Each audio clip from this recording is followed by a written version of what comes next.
doing, among the office, kind of divvying that up, or different blogs, and that way, they do have a fresh posting every day. Because for them, it's probably, in the news industry, especially pertinent for that. I imagine you could do an overload of information if you put too much out at once, but for the most part, it's more regular the better. Yeah, I think if you're, at least daily or even 2 times a day, you probably don't want to be 6 or 7. Yeah. But yeah, it's a matter, I think, of giving relevant content as well as timely content. So just making sure it makes sense. The second paragraph, I think, is important too, because it's not necessarily the size of what you put out, it's the relevancy and the importance.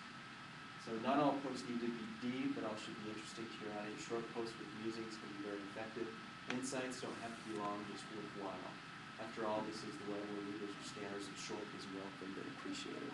And I know our best blog post that we've seen reaction from, both for ourselves and for our clients, has an interesting image of some sort, or an embedded YouTube video or something, and then just some thoughts about that, whether that be something they came up with, or whatever. It's something that will engage readers and get them involved in it. So it doesn't need to be long, it doesn't need to be a diatribe, a master's thesis necessarily, but it needs to be something interesting and relevant. Follow the blog style, use links, and stay on track. And what I mean by that, an informal conversational style dominates blog writing. It's what's expected in corporate blogs that conform are more likely to succeed. Concise is expected. Most bloggers use bullet points liberally. The goal is to make reading quick and easy, enable readers to scan your content. Provide links to stories or ideas you reference. That's the blog etiquette. Stay relevant, keep on topic and on track. One other thing, it's never been easier now to appropriate content from other blogs, and put it on yours. And I think there's some etiquette to doing that. I'm not saying it's totally wrong, but you should definitely make sure that you reference anyone who you get information from, because number one, I think it's ethical, and number two, they're trackbacks, so they can, if you link to theirs, then if they find something of interest to your blog, then they're most likely, if they see you're linking to them, they're going to link back to you. It's just going to reciprocate and bring more people to your blog. So there are reasons why you don't want to do that just other than ethical, but I think ethical is strong enough to not want to just appropriate information. Now we talked about people getting on and commenting and saying, hey, this was a bunch of bunk, go to my blog. Now this is where we're talking about tip number 6, be better and play nice. Be better, what we mean by that is have more interesting content than your competitors, be more responsive than your competitors, even marginally better often makes a big business difference. So if you reference the iPod and some of the stuff that they've done, just getting back in touch with people and being responsive obviously is huge. They overtook the market. The Zoom obviously is a monolith right now, just because iPod was much more responsive and more edgy. Play nice, what we mean by that is always be civil. Bloggers thrive on strongly expressed opinion, but are put off by personal attacks. The blogosphere slices up and disposes of meaner people quickly. So, and that is true. Just be cordial. Say what you want to say, but do it in such a way that people won't be affronted by it. Yeah, in fact, that's actually a big deal right now. There's lots of conversations out about how to deal with badly behaving people online, And some of our personnel subscribe to some blogs that analyze logos. Basically, if the designer hasn't done it, they don't like it. And that's what I've learned looking at these things. So you'd actually see some of the bloggers say, from this point on, I'm just going to remove everything that doesn't have any relevance. You're just in here ranting and raving. You're not going to get posted. Right. And you do see that. You do have strong opinions out there. That's a good point. Never tell a lie. Never try to hide information. You'll get caught, lose credibility, and never get it back. I'll give you an example of a company that actually, I think it was Ford, I was reading this case study a couple weeks back, where they did something, they tried to hide it and cover it up, and actually that blew up into this bigger mess than just them acknowledging it and letting it go, would have done. Chevrolet, on the other hand, did something a few years back where there was a video contest, basically. And somebody, very similar to the Doritos Super Bowl, where it's going to be user created content. Somebody just out there creating the commercial for Doritos. They did something similar to Tahoe. And you got all these Ford lovers who created all these, Tahoe hating commercials. Well, what they did is they went with it. Instead of trying to cover it up, they actually, spun it and made it into something kind of fun and funny.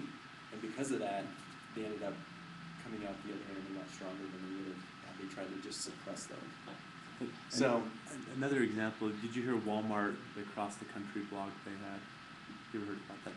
They sent a husband and wife, a couple in a motorhome, and they wanted to have this perception of, Walmart's always there to help the community, and, they're everywhere. So they were going to go cross country and stop in major cities, and they were going to park their motorhome in the Walmart parking lot. And the idea was to inspire the workers, to thank them for putting up such a nice Walmart, so to kind of energize employees and kind of have this great company blog that was public, that people could read about this great trek across the country with Walmart being highlighted. Well, so it finds out, it kind of came out in the end that people began to look into it, and Walmart had hired these people. It wasn't people, because the whole auspice of it, they just wanted to go from state to state parking in Walmart parking lots. But it came out that Walmart was paying them to do that. They're actually Walmart employees in the end, and that all fell apart, and Walmart took some heat for it. So, Wow. kind of interesting. great PR ploy, but they should have like 3 or 4 levels between them and exactly. Yeah. We'll cover your food, maybe some know. gas, give you whoa. Yeah. So anyway, kind of So, interesting. That's funny. And then finally, say nice things about your competitors. It disarms them, engagement points with others. But also, just acknowledge, everyone has something to bring to the party. So if you acknowledge that, you just create friends online, and that in the end will only help you.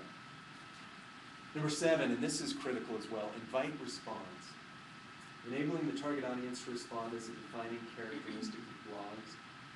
And again, we talked about Web 1.0 versus 2.0, and that's the response factor is one of the things that's so important about this.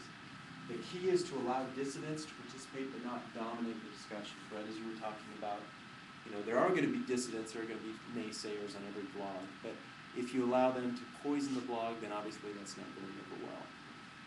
But in the give and take environment, bloggers need a thick skin and need to acknowledge mistakes, their own and their companies. Think twice about erasing negative comments by others, and then think again. Openness is vital in successful blogging. Inviting response means giving up some control of the message. Owning the blog, however, ensures that you have the last word. So, again, you can, I want to use this in a good way, you can spin that in such a way that eventually it makes you look good and puts you in a good light. So, if you suppress opinions, more often than not, that's going to end up worse for you than if you don't. And I'm not going to name a name here, but John and I, we were working with someone on a nonprofit organization, and this wasn't actually a blog; it was a YouTube channel and some videos, and people had begun to post, kind of some negative things, and the person we were working with, was kind of frustrated and just said, take off comments. They can't do that anymore. Let's just kind of keep it clean. And it was interesting. John and I talked about, with him that it's kind of makes it tough for people to interact. And yeah, you're going to get the negative, but of course you can just go delete those comments, perhaps, or try to filter those out. But you probably should think twice about just deleting any negative comments that comes your way. Well, it does raise a question, because I know with blogs, some people put them up for the social interaction, and some put them up just to voice their own information, and they don't allow comments. Do you have an opinion on that? Well, again, I think it goes back to why do you want to blog? And if it's an easier way, a push-button publishing way just to get new content out, I think that's fine. If you want, though, to engage in robust discussion and whatnot, I think you have to accept the good and the bad. And maybe, if things get crazy over the top, maybe send a direct email to that person that's talking that way. But I think if you open it up, you need to say, you know what, I'm not going to filter, I'm not going to censor it. Maybe set some ground rules at the beginning, but to really get that robust discussion, I think you do need to have it open. And of course, you get to a point where you'd be forced to filter if they were putting something, real profane on it. Exactly.